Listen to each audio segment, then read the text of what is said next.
So here is a video of a long-form video of talking about the number one question I usually get asked by all walks of life. How did I get into this kind of unique business that we do? And I thought I'd do a video while I'm just working on a real-time Team Canada masks I did for Corbin and Adam for the sledge hockey team, which I was really fortunate enough to do that for those guys that won the gold medal, which was awesome. Good job, guys. So back to the question asked, how did I get into this kind of niche little business? It all started like probably a lot of goalie mask painters started with just a passion for goalie masks itself. I was a little kid looking up at posters on my wall, and the main poster I had was Felix Botman, of course, that probably kids my age did. I'm 40, so this would place me in the 90s. And I remember just staring at that poster, and I had another one up there. I think I had an Ed Belfour, and I had a Patrick Waugh, but mostly it was the Potman I stared at. And I would always just wonder how they got that look on that mask, and did somebody actually do that? And that was definitely a fascination early on. I'm talking, probably around, under 10 years old kind of deal. I wasn't even playing goal yet, so I was probably just in Squirt or Adam at the time. And then later down the road, finding out that it was mostly done by one guy, Greg Harrison, which is a huge inspiration for me and probably most goalie mask painters. And I've had lucky enough to connect with him a few times and chat with him on the phone, and that was pretty surreal because that's the guy that I was looking at his masks on my wall, going how and who, and so that's a full kind of 360 time in my life that I was pretty shocked by. But so to keep going on this random story, years went by. I of course got into playing goal, which most kids do that are infatuated by it. We're crazy enough to stick with it. And I was nothing special, that's for sure, but I was very determined to be a goalie. So years later, I think I was probably in Pee Wee. My dad finally, we couldn't use the home set that the teams usually give you, that the rink gives you. So we had to go buy some gear, and I got a bunch of used gear from goalies around my area in Swan River, Manitoba. It turned out to be really nice stuff. It was all Vaughn stuff. Slightly used, not too bad. It was all black, so I had a full black style, which was pretty cool. But then my dad was at the sports store, and nobody in my area had a real goalie mask. So he saw one on the shelf. It was actually a Van Velden mask, and it was brand new. And he said, "Do you want that?" And he could tell my eyes lit right up. And we were not rich by any means. We were pretty poor, to be honest. So I can't believe he actually said that. So he went and bought me a real goalie mask, like a fiberglass shell goalie mask. And at that time, I never saw any goalies I played against have real goalie masks. So that was a pretty big treat for my dad to pull that trigger on that mask. So I rocked that for a while. I think it was just a black mask. I put a few stickers on it. I think I had a No Fear sticker that was popular at the time on it. And so how it came to be is my brother, I have a 10-year-old brother than me, John his name is, and he's a graphic designer at the time. And that's a huge inspiration for my graphic design passion. I looked up to my big brother, and he taught me a ton about graphic design. So I was already into graphic design when I was 10 years older. So he was 18, I was 8. So by the time I was a teenager, I already was pretty versed in graphic design by looking up to my brother and him teaching me stuff and all that jazz. But back to the story, he actually was in Winnipeg. We grew up in Manitoba, so he was in Winnipeg working. And he worked at a comic book coloring factory. It's called Digital Chameleon. And there was a guy there, his name was Dale, that painted goalie masks. And my brother knew I loved that, and I think he talked to Dale, and he knew I was a broke kid, so I think he gave me an insane smoking deal, like I think $100 or less to paint a mask, which was crazy. There's no such thing as that anymore, but this was early 90s.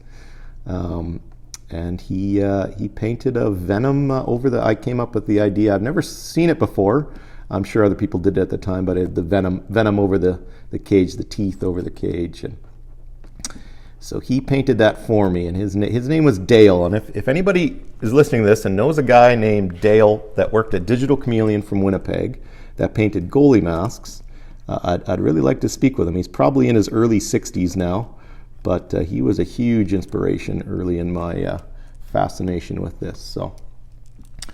So back to the story. So that was a huge. So I remember when I got that, when my brother brought it from Winnipeg to where I lived, and I was just blown away that I couldn't even believe that it was real, and I remember just being kind of the talk of my team. Nobody had a painted mask in my town, let alone even a real goalie mask. So that was definitely pretty cool, huge inspiration. So then fast forward, I rocked that thing pretty much. My dad bought it big, of course, so I wore that all the way to bantam and midget, and until I kind of quit. I didn't do any junior stuff. I wasn't good enough, and the passion was starting to. I was more into doing the art thing by then. So I ended up just kind of shelving hockey for a while once I graduated high school, and I pursued, of course, tattooing. And but I kept some of my gear, and I kept the goalie mask, of course. And started tattooing, and once I started making a little bit of money, it took a few years. I was broke for a while, but once I started making a little bit of money, I decided to buy back some of my goal equipment that I sold, or I can't remember even what I did with it. And I started just getting back into playing goal, just casually, shinny. I started playing outdoor hockey just across from my apartment was what got me back into it. And I'm probably in my early 20s at this time.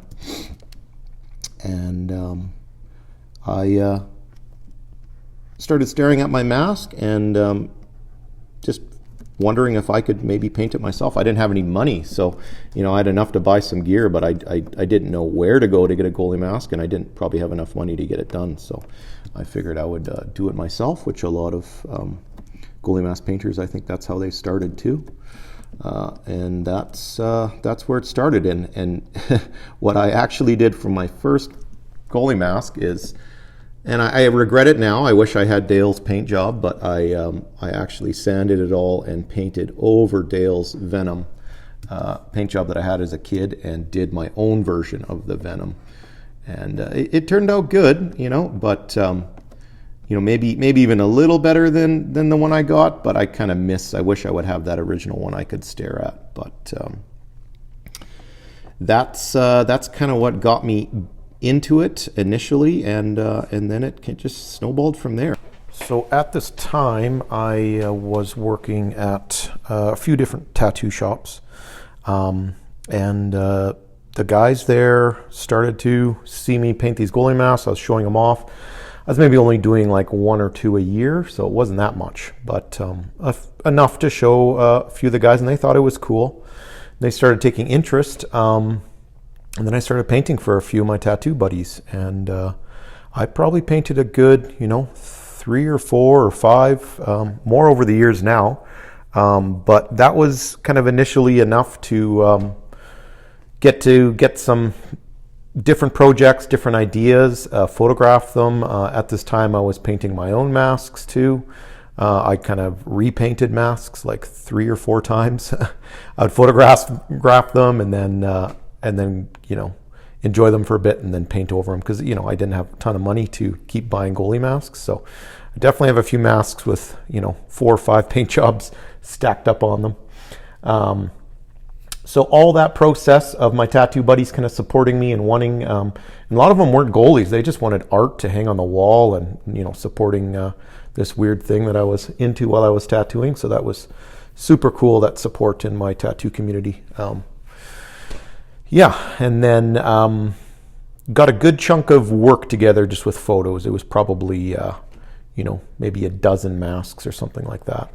And that's when my wife kind of came into the business, and she was just like, you know what, I don't think I'm going to talk you out of this weird thing that you're obsessed with. So let's take it and put it online. So she kind of grouped it all together, made a website, kind of made a brand.